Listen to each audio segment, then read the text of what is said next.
میں ویسا پڑھ دیتا ہوں آپ کو.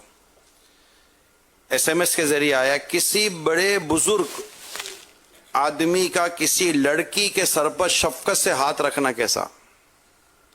بڑے بزرگ میں نے اس لیے آپ کو کہہ دیا تھا کہ عام طور پر جو بزرگ ہاتھ رکھتے ہیں تو پیر صاحب جیسے ہاتھ رکھ دیتے ہیں, اور تو عورت کے سر پہ ہاتھ نہ رکھا جائے جبکہ وہ غیر محرم ہے.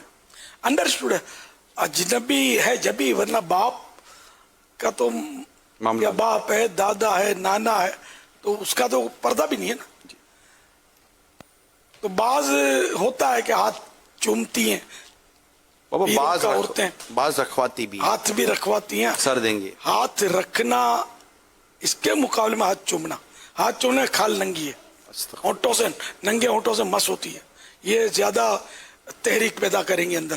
اور کپڑوں اس پہ ہاتھ رکھنا قدرے فرق ہوگا اگر کوئی موٹا کپڑا یا اس طرح ہے تو اس طرح عورتوں کو بھی چاہیے کہ یوں مطلب ہاتھ بھی نہ چومیں اور سر پر ہاتھ بھی نہ رکھوائیں, اور جو کوئی ایسا کرتا ہو اس کے آستانے سے دور ہی رہیں, کہ جو ہاتھ چمواتے ہیں نا نہ جائیں.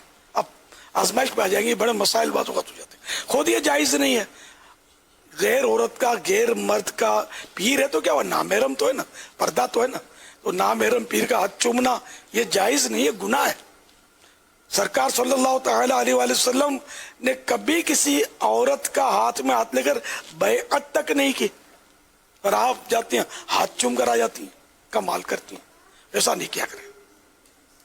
اور جو پیر صاحبان ایسا کرتے ہیں تو وہ مہربانی کر کے اپنی آخرت کی فکر کریں, توبہ کریں, اور مجھ سے ناراض بھی نہ ہو. میں نے حکم شریعت عرض کیا ہے. محمود بھائی کے ذریعے سے ثاقب بھائی نے سوال کیا ہے. سوال یہ ہے کہ میں تصور مدینہ کرتا ہوں لیکن دنیاوی خیالات جو ہے یہ